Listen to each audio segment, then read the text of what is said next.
टूनपुर से शहर जाने के लिए एक बड़ा रास्ता है और एक छोटा रास्ता है, लेकिन जो भी शहर जाता है वो हमेशा बड़ा रास्ता ही चुनता है। दिन में तो तब भी इक्का दुक्का लोग छोटे रास्ते से चले जाते हैं, लेकिन रात में हमेशा लोग लंबे रास्ते का ही इस्तेमाल करते हैं। बच्चों के लिए ये छोटा रास्ता हमेशा कौतूहल का विषय ही है। अपनी गहरी जिज्ञासा के चलते और दादा दादी से जानना चाहा, लेकिन कभी स्पष्ट जवाब नहीं मिला। एक दिन राजू ने अपने दादाजी से इस बारे में जानना चाहा, तब उन्होंने बताया, छोटा रास्ता संकरा होने के साथ साथ ज्यादा घुमावदार है और वो पथरीला और पहाड़ों से घिरा होने के कारण शाम को जल्दी अंधेरे में डूब जाता है। एक बार की बात है, कुछ भले मानुसों ने यात्रियों की सुविधा के लिए एक बार लालटेन लगाने का प्रयास किया। ये तब की बात है जब गांव में बिजली नहीं आई थी, लेकिन एक रोमांचक घटना के बाद वहां पर किसी ने लाइट आने के बाद भी लाइट के खंभे तो दूर लालटेन भी नहीं लगाया। एक दिन राजू ने अपने दादाजी से पक्के मन से पूछा, दादाजी, सब लोग छोटे रास्ते से क्यों डरते हैं? आखिर वहां ऐसा क्या हुआ था? दादाजी ने गहरी सांस ली और पुराने दिनों की कहानी सुनानी शुरू की। बहुत समय पहले की बात है बेटा, जब गांव में बिजली नहीं थी। कुछ भले लोग यात्रियों की सुविधा के लिए छोटे रास्ते पर एक लालटेन रखने का प्रयास कर रहे थे। शाम ढल रही थी। एक यात्री उसी रास्ते से गांव की ओर आ रहा था। चारों ओर घना अंधेरा था। वो सावधानी से टेढ़े मेढ़े रास्ते पर बढ़ता रहा। मोड़ पर पहुंचते ही उसे एक टिमटिमाती लालटेन दिखी। वो उसके पास गया तो देखा कि लालटेन एक पत्थरों के ढेर पर रखी हुई है। इतने में गांव का एक किसान उधर से गुजरा।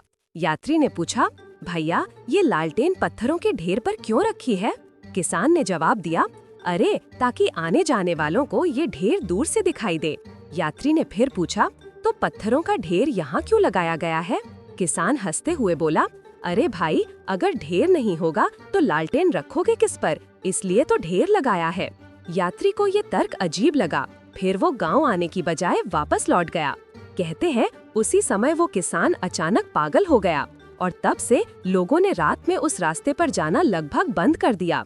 राजू चुप हो गया और सोचने लगा कि भला वो किसान पागल क्यों हुआ और उस यात्री ने गांव आने का मन क्यों बदल दिया।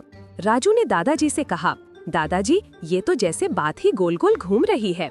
पत्थर इसलिए कि लालटेन रहे और लालटेन इसलिए कि पत्थर दिखे। दादाजी मुस्कुराए और बोले, बिल्कुल बेटा, यही तो बात है। हमारे मन के तर्क भी कभी कभी ऐसे ही चक्कर में घूमते हैं। अगर तुम सिर्फ एक हिस्सा देखो तो बात सही लगती है, पर जब पूरा चक्र देखते हो तो पता चलता है कि कोई ठोस आधार ही नहीं है। जैसे किसान और यात्री दोनों ने असली शुरुआत को देखने के बजाय एक दूसरे की बात को ही आधार मान लिया। अगर किसी ने सोचा होता कि लालटेन को कहीं और रखा जा सकता है तो ये भ्रम टूट जाता। बेटा, जीवन में जब कोई तर्क गोल गोल घूमता लगे, रुककर पूरा चक्र देखना, प्रश्न पूछना, तभी सच्चाई सामने आती है। राजू की आंखों में चमक आ गई। उसने तय किया कि वो इस रहस्य को सुलझा कर दिखाएगा। अगले दिन राजू, गब्बू, मिन्नी और रीना ने अपनी गुप्त जांच टीम बनाई। वे सुबह सुबह छोटे रास्ते पर निकले, रस्सी, झाड़ू और कुछ रंगीन झंडियां लेकर।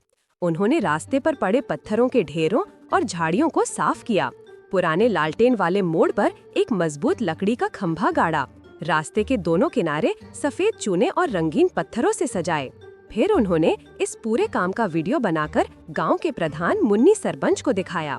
सरपंच जी, अगर इस रास्ते को थोड़ा चौड़ा और ठीक कर दिया जाए तो गांव से शहर की दूरी कम हो जाएगी और सभी को फायदा होगा। मुन्नी सरपंच भी बच्चों के कार्य से प्रभावित हुए। उन्होंने पंचायत से मजदूर बुलवाए और कुछ ही हफ्तों में रास्ता चौड़ा, समतल और सुंदर बन गया। अब रात में भी लोग छोटे रास्ते से आराम से आते जाते हैं। रास्ता सोलर लालटेनों से जगमगाता है। किनारों पर पौधे लगे हैं। गांव के लोग अब समझ गए कि डर अक्सर मन के अधूरे तर्कों और गलत धारणाओं से पैदा होता है। जब किसी बात को पूरा चक्र में देखा जाए, सवाल किए जाएं और समाधान खोजा जाए तो कोई भी रहस्य सुलझाया जा सकता है। राजू और उसकी टीम को गांव में अब नन्हे अभियंता कहा जाने लगा। उन्होंने सभी को ये सिखाया कि तर्क को पूरा देखो, सवाल पूछो और फिर मिलकर बदलाव लाओ।